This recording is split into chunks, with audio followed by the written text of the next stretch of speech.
Pada musim semi tahun 1996, beberapa ekspedisi komersial berusaha mencapai puncak Gunung Everest. Dua ekspedisi paling terkenal pada tahun itu dipimpin oleh Rob Hall dari Adventure Consultante dan Scott Fischer dari Mountain Madness. Rob Hall adalah pendaki berpengalaman dari Selandia Baru yang telah berhasil memimpin banyak ekspedisi ke puncak Everest. Scott Fischer juga seorang pendaki berpengalaman dari Amerika Serikat, terkenal dengan gaya kepemimpinannya yang santai dan petualangan berisiko tinggi. Inilah para pendaki utama pada ekspedisi ini. Rob Hall, pemimpin ekspedisi Adventure Consultantes, telah mencapai puncak Everest beberapa kali. Scott Fischer, pemimpin ekspedisi Mountain Madness, pendaki berpengalaman dengan reputasi besar. Beck Weathers, seorang ahli patologi dari Texas yang bergabung dengan tim Rob Hall. John Krakauer, seorang jurnalis dan penulis yang mengikuti ekspedisi Adventure Consultante untuk menulis artikel untuk majalah Outside. Dan Yasuko Namba, seorang pendaki asal Jepang, anggota tim Rob Hall, yang berusia 47 tahun.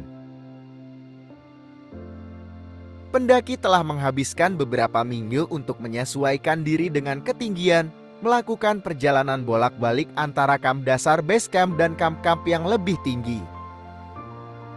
Tim-tim mulai bersiap untuk pendakian terakhir menuju puncak dari Solcombe, yang berada di ketinggian sekitar 26.000 kaki 7.925 meter. Pendaki-pendaki dari beberapa ekspedisi mulai melakukan pendakian akhir menuju puncak dari Solcombe.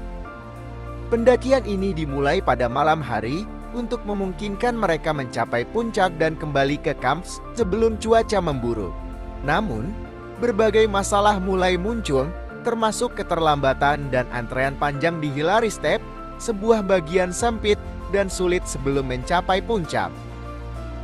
Beck Weathers mengalami masalah penglihatan parah karena operasi mata sebelumnya yang membuat matanya sangat sensitif terhadap ketinggian ekstrem. Saat mencapai Balkoi, sekitar 27.600 kaki 8.413 meter, penglihatannya semakin memburuk dan ia memutuskan untuk menunggu di tempat tersebut. Rob Hall meminta Weathers untuk tetap di tempat dan menunggu hingga Hall kembali dari puncak.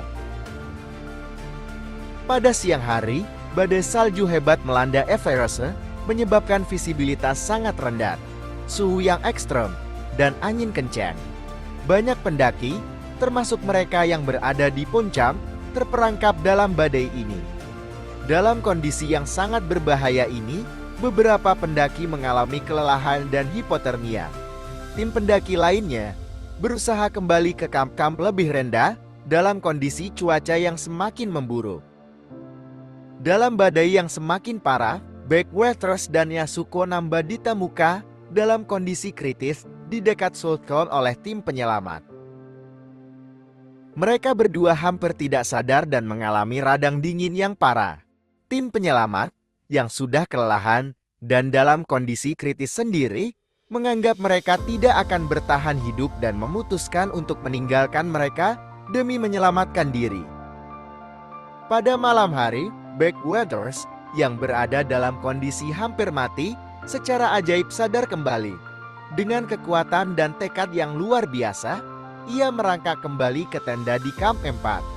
Weathers akhirnya diselamatkan oleh pendaki lain dan dibawa turun ke kamp yang lebih rendah.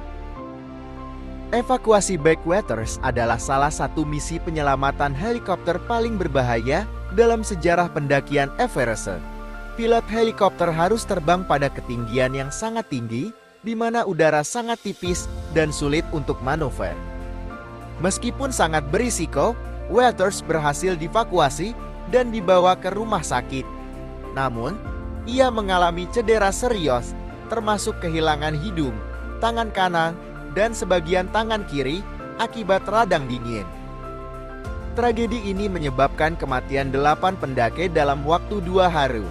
Rob Hall dan Scott Fischer, dua pemimpin ekspedisi yang sangat berpengalaman, Termasuk di antara korban Gio, Rob Hall tetap berada di dekat puncak untuk membantu pendaki lain dan meninggal akibat cuaca ekstrem.